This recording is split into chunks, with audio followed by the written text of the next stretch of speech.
Australia's leading authority on selling to the C-level.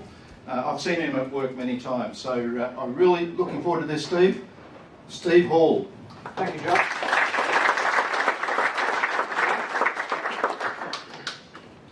Can I ask you a question? Who here has got one or more what I call whales? Big companies where you just know that you can help them, you have a solution for them, if only you could get in to see someone at the right level. Who has one of those? Or some of those? Pretty much everyone. Okay, that's great. Well, actually, in 2011, a whale approached me. I was working as a consultant with a consultancy called Moss & Hoover, and one of the largest software companies in the world approached us. We'd been working, helping people get meetings at C-level and had some success, and we'd worked with one of their partners. And they said to their partner, how can you get in all these meetings and we can't get them? We're one of the top 3 or 4 companies in the world. And they said, well, Moss & Hoover have got this methodology, and they've been helping us. So they came to us and they said, can you help us? They said, look, once we get in front of a C-level executive, we're really good at getting business, but it's difficult to get in front of them. So we said, yeah, sure, we can help you. I said, is there a particular group, a niche that you want to go for? And then after some discussion, they said, well, look, we're pretty big in finance around the world, so let's look at finance companies. The big banks are all taken, they're all named accounts, so let's target the second-tier banks and credit unions. I said, great, okay. I said, do you have a list of the executives that you want to talk to? And they said, oh, well, no. So I said, okay, do you have a list of the banks and credit unions that you want to talk to? And they said, well, no, but we'll get that from Hoover's.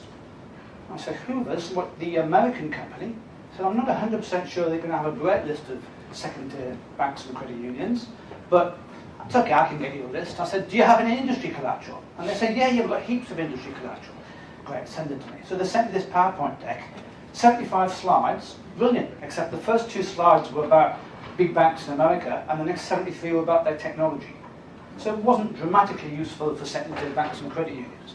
So we went away and we thought, and we came up with a value proposition, and we thought, what do banks and credit unions really care about right at this minute that our client can help them with? And we came up with a value proposition, which was pretty simple. It was, we want to talk to you about helping you increase home loans and improve your cost-income ratio.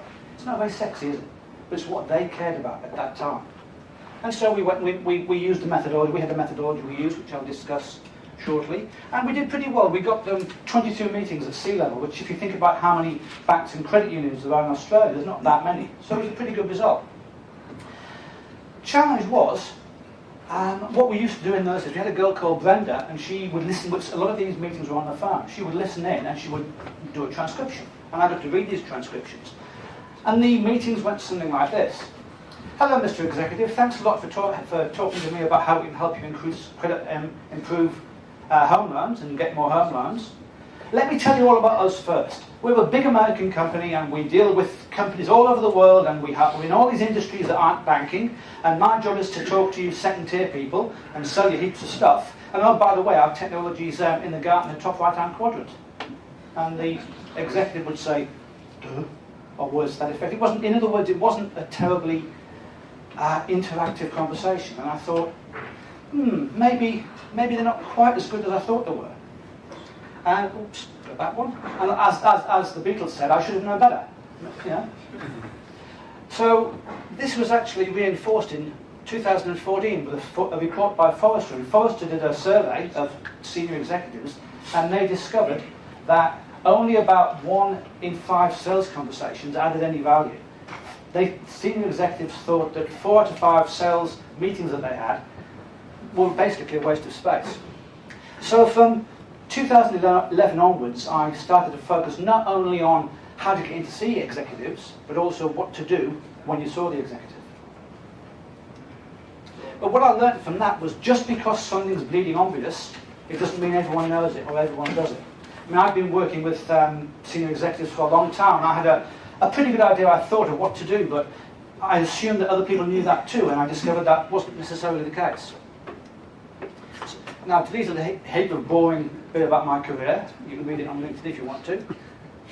But in 2007, 2008, I was working in Paris. That's Paris, obviously. That's the same building from Australia. I I was working as a global account manager on a couple of very large accounts, and I sold a large deal and decided I was done with the corporate life and I'd come back to Australia and work for myself.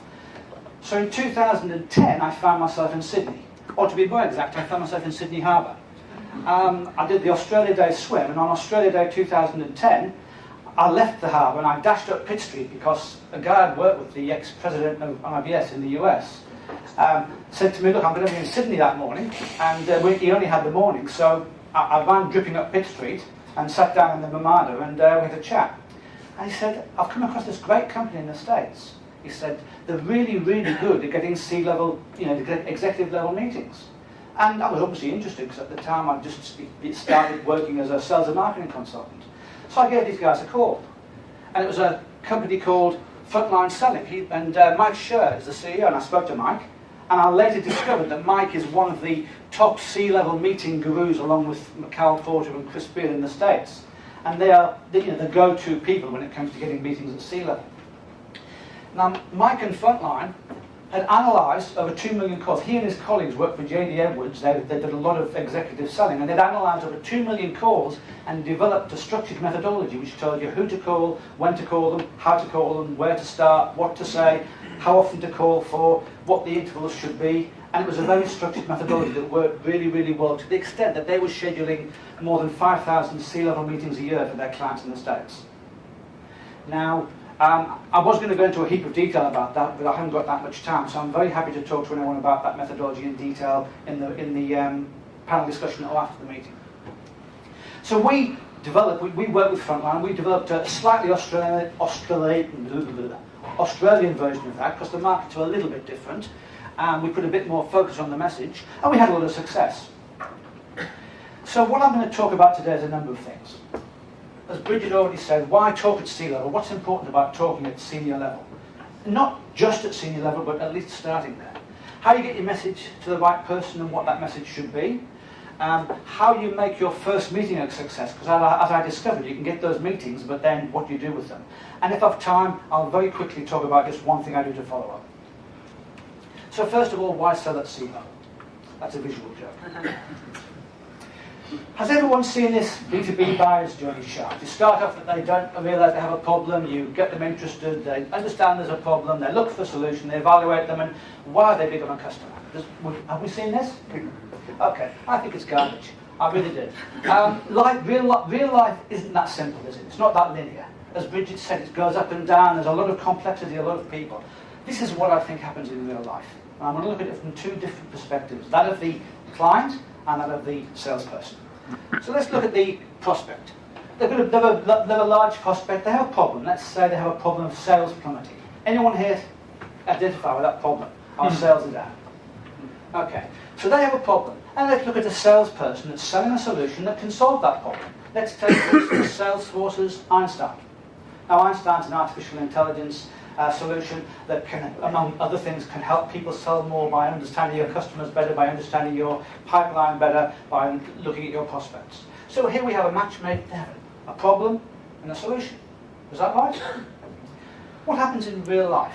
This is my, I must admit, I'll pinch this next slide from Mike Scher, but this is my version of the buyer's journey. Up this side, we have pain. And along the bottom, we have time. As time goes along, the pain becomes worse. You know there's a problem, but it's not your priority. Because one thing that's really important are priorities. People have hundreds of problems at any one time, which is the priority problem. And at some stage it gets painful enough that not only does it hurt a lot, but you know that if they don't do something, it's going to get worse. So what happens at that stage? The executives get together, don't they? And they get together and they say, okay, we've got this problem, what's the solution? And they look at what I call strategic or general solutions. In other words, they don't look at, we have a problem, what we need is an artificial intelligence solution. They say, what is the solution? And how many potential solutions are there for we're not selling enough? I mean, there's heaps. You can sack salespeople, you can hire salespeople, you can do sales training, you can hire me, you can buy an artificial intelligence solution, you can change your pricing, you can do a blast campaign. I mean, there's dozens of potential problems to that solutions to that problem, isn't there? Now, if you're not talking to them at this stage, it's quite probable that 9 out of 10 people with that problem don't even go down the pathway that leads to you. So if you're the salesperson selling a particular type of solution and you're not involved at this stage, then, hey, they could be out there buying sales training for all you know. Then what happens? Let's assume we're lucky. Let's assume we're not talking there, and they say, okay, what we really need is a fabulous AI program that can help us. So what do? They bring in the minions. And the minions run around. I mean, I'm not being rude to me. We're all minions, let's face it. But the technical people, the business people, start looking for potential solutions in that area. And they're the people that download white papers, look at case studies, call, ask for information, the ones that get us excited when they call us. And sooner or later, they go back and they say, well, look, we've done all this. We think you should talk to these vendors, and we think it's going to cost this much and take this long, and this is the ROI. And if we're lucky, voila, we get a bank-qualified lead. Now, who here loves bank-qualified leads? Anyone? No one? We all hate them, do we? Okay. Well, me too. Well, there's nothing wrong with a qualified lead. They're great. But if you're operating in this space, if you're here, you're basically saying, pick me, pick me. It's what Bridget was talking about, being a vendor that they... And worst case scenario, and quite often, you're there to make up the numbers. Because the person that was talking strategy, that was helping them guide them down a pathway, that was helping them write their RFP or their tender, has got the inside running, and you're just there to make up the numbers. So that's why, and I mean, Bridget put it perfectly, why you should sell at C-level or start at C-level, because they have the authority, they determine the needs, they set the priorities, they set the budgets, and also when you go back into that dip, you're going to hit roadblocks. You're going to have people say, that's not our architecture, or that doesn't fit with my agenda, and they can help remove those roadblocks if they buy into your vision. So let's for a moment look at the perspective of our prospect. To me, one of the greatest skills a salesperson can have is looking at things from the perspective of their prospect. So let's say this is a CEO of that company that's not doing well with sales. What do they care about? Well, they've got a board meeting coming up and an annual report, so that's going to cause them a lot of work. The sales are dipping, and they're talking to the direct reports, and the sales director's saying, well, I need more leads, and the marketing director's saying, well, I'll give you heaps of leads, and the sales director's saying, yeah, but they're crap leads, but pardon me. Well, your guys don't follow up, and they're probably both right. You've got customers, they're annoying, aren't they? But God, they need some care, and employees are even more annoying, but you have to sort of be nice to them. And you've got your suppliers and your products, and you may, if you're lucky, even have some friends and family you see occasionally, and some personal interest. And meanwhile, you've got hundreds of sales emails that you ignore. You've got dozens of sales calls from everyone that wants to sell you anything that don't get through to you. There's millions of pieces of content out there that you don't read, and you've probably got a few dozen LinkedIn requests banked up that you can't get to. Does this sound familiar to anyone? Who here, I mean, let's face it, we're all prospects here. Who here has this problem? Okay, so that's the supplier's perspective. So what that brings us to is what I call the terrifying truth about your prospects. Whoops, let's go back. And the terrifying truth about your prospects is they're just like you. They're exactly like you. They care about what you care about. They care about themselves. They care about their goals, their sales, their customers, their position in the Gartner Magic Quadrant. That's what customers care about. Does all that make sense? They don't give a damn about you. They really don't. But they might just care about what you can do for them. So this is where we come to the workshops part of the section. Bearing in mind what I've covered so far, rather quickly, I think, talk among yourselves, have a think about what are the top three or four things that you need to consider in order to get yourself in front of that ideal executive, the right executive in your target whale prospects. Time starts now.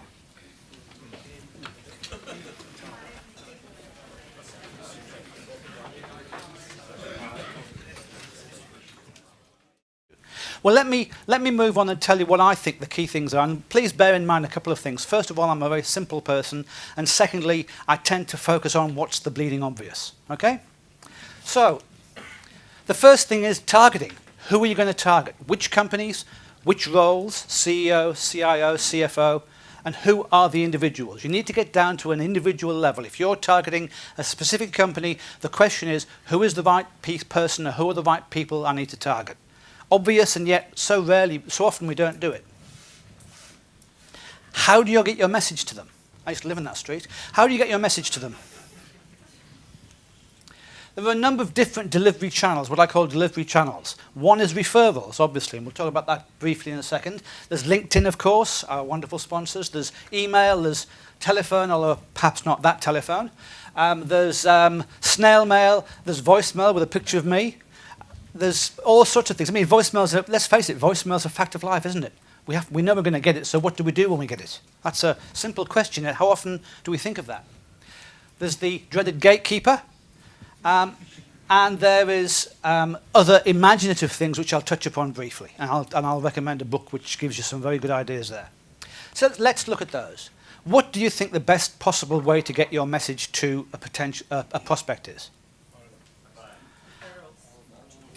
Referrals. There's absolutely no question that the best method to get your message to someone is a referral, if you can get one. So let me ask a question, and I want hands to go up this time. Who here has got a structured referral program that says, okay, these are the specific executives I want to get to, these are the people I know, or someone else in my organization knows that knows them, that are prepared to refer me, and that have got the credibility for the referral to mean something, and here is a way to make it easy for them to refer me. Who's got one of those? I'm impressed there's a couple, but that is the best way to get your message to someone. It works really, really well. Okay? And I'm happy to talk about that later. But it needs to be someone that's credible. It needs to be planned. People think of referrals as, oh, now you've bought my car, who else needs one? But it's not. It's, I want to get to that person. What's the best route to them? The next method... the next method is the gatekeeper. And who thinks of the gatekeeper like this? A mythical... I'm re-watching Buffy the Vampire Slayer, and she's great. And I think she would probably help with the gatekeeper. But in fact, the gatekeeper isn't your enemy. The gatekeeper is actually your best friend. I would much rather try to get to a senior executive who has an executive assistant than one who doesn't. Because if you know how to get them on your side, you know how to work with them, they can be your tour guide around the organization. And the methodology that I mentioned always starts with the CEO and almost always goes through the CEO's executive assistant. Then there's your traditional channels, email, phone, voicemail, the gatekeeper, LinkedIn, social. And the question there is, what you need is a structured methodology. What we tend to do as salespeople is blasts. We'll do a prospecting blast and call people. Then we get distracted with customers and deals and proposals and demonstrations and all of those things, and we don't do it and then we go back. In order to be effective, you need a structured methodology that combines those channels intelligently in clusters so that you get your message through. And you also need to think of some linguistic refinements. How do you say what you say? How do you get a gatekeeper to help you? So that's part of the structured methodology I've worked with. And I'm happy to talk about that in detail after the meeting. But you need to be disciplined and you need to be consistent in applying it, or it doesn't work as well. Then you've got your imagination. Now, this is a fabulous book. I've actually got a signed copy of this book. It's signed by the author, but I'll sign it too if anyone cares. As a door prize. And Stu Hynek is a Wall Street Journal cartoonist who uses what he calls big boards, cartoons that big that are personalized to the executive. And on one side is the cartoon, on the other side is his message, which is, I'd like to see you about whatever it might be. Works brilliantly for him. It's not what I'm recommending to do. It's an example of one of the channels that uses your imagination. But what he's done in this book is crowdsourced many, many different really imaginative things that people have done to get the message through. The key to this, if you're going to use something different like a drone or, God forbid, a car and drive into their office or something like that, then it needs, what you do can't just be a gimmick. You can't send them a case of Verve and say, give me a meeting. That's a bribe. The approach has to align with your message and ideally with your target, what they care about, what their interests are, what their problem is. But if you do that and use your imagination, it's brilliant. And that's a great book for alternative methods. And there's an example of one of Stu's cartoons. Just happens to mention John Smythe, but pity you can't spell Sydney, but never mind. Then the message. That's the next thing. What should your message say? Now, as you say, you find what their pain is and what they care about. But at the end of the day, it comes down to getting a message to them.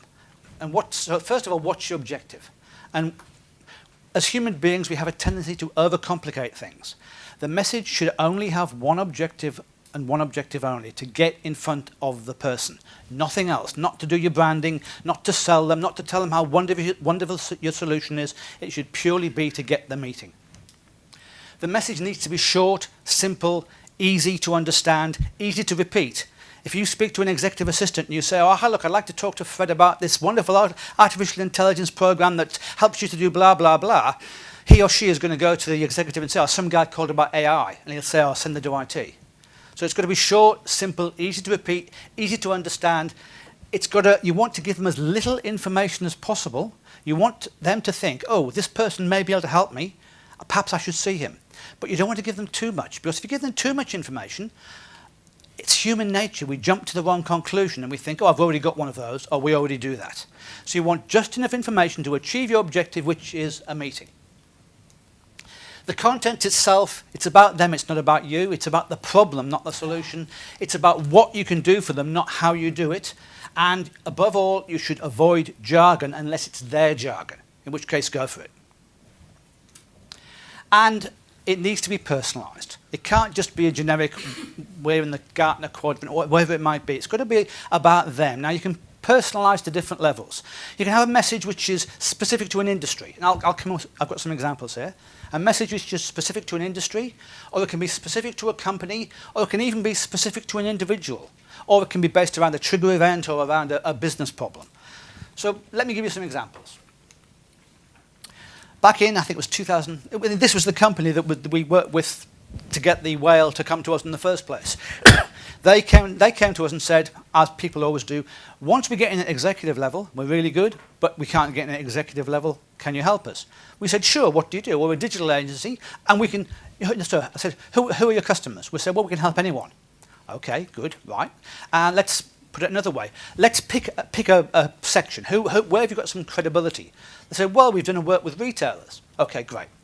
What do you do for them? Well, we can do anything. Okay, that's not very helpful. So let's work out what the biggest problem retailers currently have that you can help them solve. Now, this was back in 2011, when, if you remember, Jerry Harvey was running around whinging about GST on imports, and the big retail issue was competing with online retailers. So we put together a value proposition, and we used our methodology, and we got them, I think, 35 meetings with senior executives in these companies, and they got a big deal with Woolworths out of it. And the message was really simple. We used the methodology, called up and said, we want to talk to you to help you compete better with online retailers. It was top of mind. It worked. It's simple. We've already talked about the example in second-tier banks and credit unions. Again, not terribly exciting, but it was what they cared about. This was an example of a company-specific message. I got this bee in my bonnet about using frequent flyer points to get people to do stuff. And I wanted to talk to people about it. So I thought, Fairfax, they would be a great person to talk to. So I thought, okay, what do Fairfax care about that will get me in front of the right people? And I came up with a message, and I ended up, it took me one phone call, one email, and then I was in front of the head of innovation, the head of subscriptions, and the head of one of their magazines. What message do you think would resonate with Fairfax? Good, true. Dead simple. I said, I want to help you sign more online subscribers. I've got an idea which I think could help you sign more online subscribers. Can we talk? Yes, of course we can. We want that.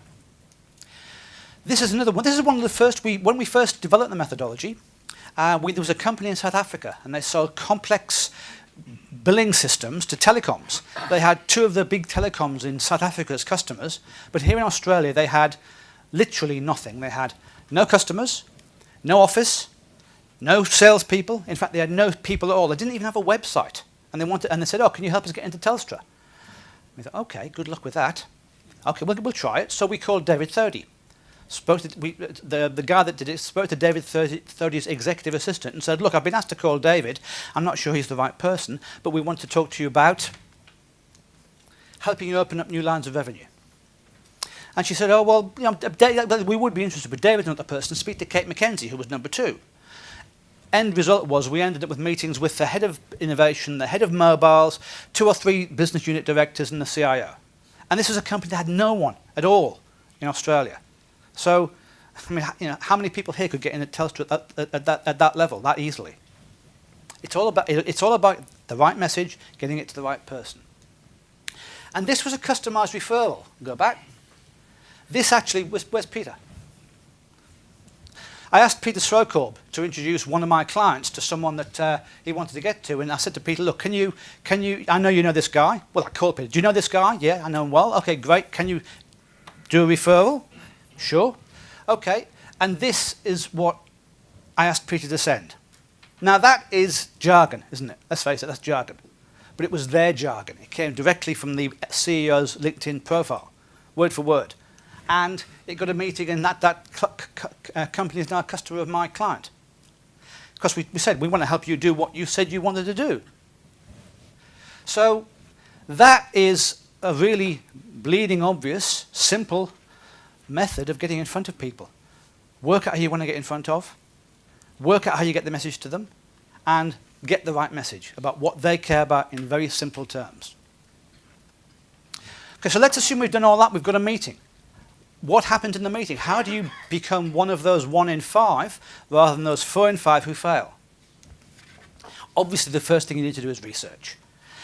You're going in there as a subject matter expert, and the subject matter is the problem you can solve for that company.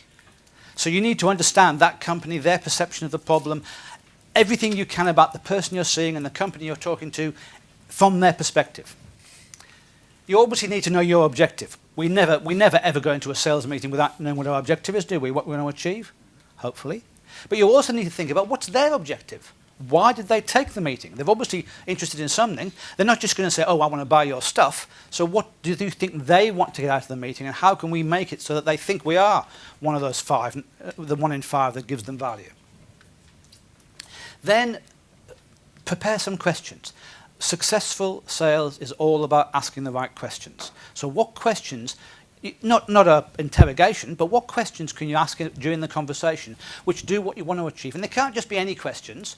They've got to be what I call intelligent questions. And an intelligent question is a question that adds value and also gives you credibility. So by the nature of the question you ask, it gives you, it shows that you understand what you're talking about. I'll give you a quick example. I used to sell publishing software, and in publishing, sale or return is massive. It's a real pain in the backside for them. If I went into them and said, tell me about your business, or do you do returns, they'd look at me like I was an idiot. But I'd go in and say, look, when you have returns, do you have a situation where Target will send you back a remittance advice, and you've got 30 invoices you're paying, but they've taken 20 credits, and instead of paying you 50,000, they're paying you 20,000, and then when the books come back, you've got them all, then you find they're not even your books. Does that happen? And they go, yeah. Oh, well, isn't that a pain in the backside? Well, obviously, we handle that, and then you move on. And by asking that sort of question, you're getting the information, you're showing you understand their business, and you're also moving on the conversation, and you're building credibility. And the other thing is, they're going to ask you questions. So think ahead. What questions are they likely to ask us, and how can we handle those questions? And you want to dance with the one that brung you. In other words, if you get in to see someone to talk about a particular topic, to talk about how we can help you with home loans, don't go in and talk about technology or whatever. Talk about what got you there in the first place, and segue from there by asking questions into where you want to go. Because if you've said you're going to help them do X, you've pretty much got to help them do X. Oops, go back. During the first meeting, please turn your phone off, and I very strongly recommend that you do not take in your laptops. For one thing, it makes you look like a traveling salesman, right? There's the temptation to use it. And let's face it, what senior executive walks into a meeting with a laptop? You want to be seen as one of them. And certainly in a first meeting, under absolutely no circumstances, no demonstrations. You're not there to show them your solution. You're there to understand their situation in the context of your solution, to talk about their business issue, to talk about what's important to them, what their priorities are.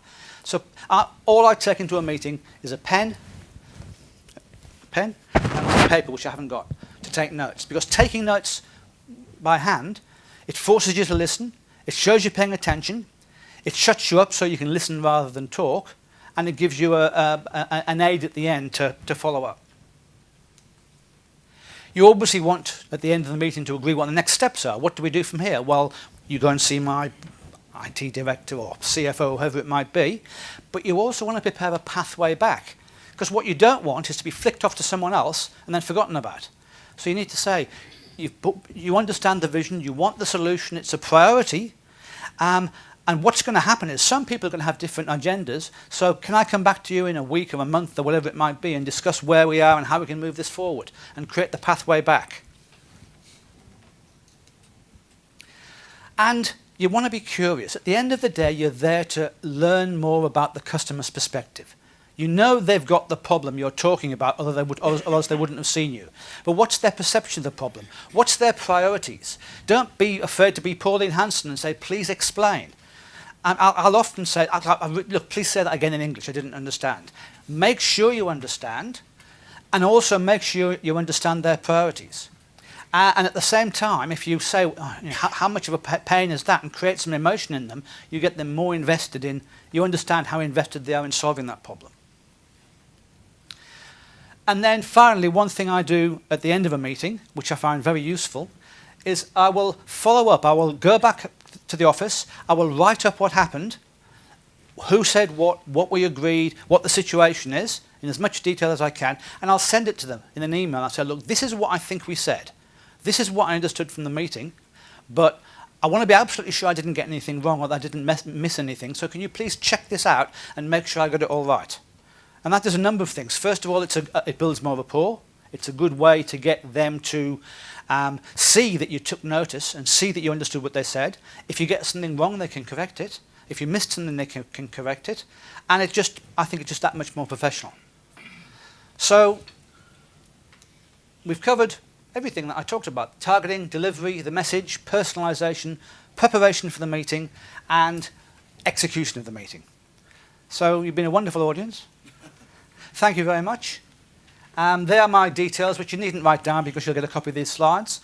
If any one of you isn't connected with me on LinkedIn, please, you're welcome, very, very welcome to send me an invitation. And thank you very much. Thanks, Steve. Please give Steve a round of applause.